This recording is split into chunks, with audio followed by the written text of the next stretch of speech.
kayağı çatkalday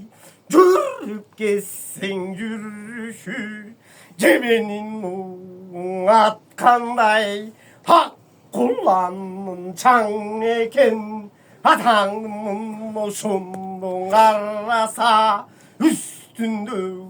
batırın en Allah doğdu dardayıp hak kalpağı caynagan astır eldim barısın çatçılgandı cinagan üzülgöndü ullagan ul batırdın arasa en astıcağın arasan kırk kaşkır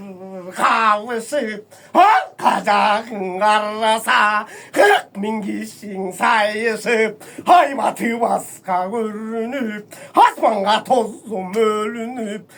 kara çağır kavlan kaptalında çamınıp çoluk gökcalarıstan canday salıp çamınıp kavlandıp kavılıp batırların aslında yürüp kalgan kaçak eken ananları karasa mundu şondon kura kur kukrapıstan ton giyen kukalasının at mingen zorluğu doğdu sengirday jogörü söcegirday aslan erdin budağı aslan iştişin ötbөгün akpaltan çuvağı kıykırıktı salbagan atаңның көрі дүние кыйкырышып келгенде кызылганга бөлөгөн кыраннардын бедеси көгалаң атын чунатып ушуп турган көгала көрмөн жерден кубалап алып келген эмеспи айланайын көгала алдындагымын ошол жүрүп турган кез экен анын нары жагында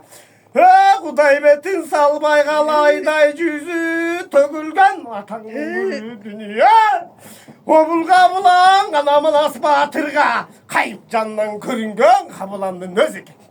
Ошол айдар хандан жебели варай балтанын чени варайланып келип Манаска Ошоң чоро болгон өзү экен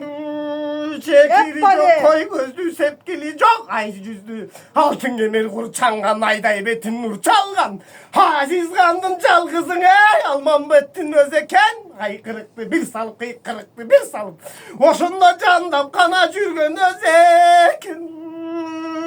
Yanmanları karasa kara bulut kırағы Hakiretте жол тапқан қараңқыда жол тапқан атаңның көрі дүние шыққанақта албаған жеметі ұйқың албаған атқа жеңіл тайға тақ аруақта жол қосақ ұйқысы жоқ есірғақ аламға жетер шамасы манасменен бұл сырғақ ошол ағинінің ғанаң баласыңа қабыландай жуылынып қайратынан ұрынып жүріп қалған кез екен атаңның көрі дүниеге батырлардың бедесі Ошол турганга оңурбай батырың ушу турган сыргакты көрүп калып чымыңдап жаныдан түгүлүп кулан кез экен айланайын кез сыргак айбаты күчтүү бул дагы 21ден убагы жайдай жүзү көрүнүп асманга тозон бөлүнүп бул турган көк чейиш көрүнгөн жерге мылгытып көлөктөй болгон туягын көрүнгөн жерге чолгутуп жүрүп калган кез экен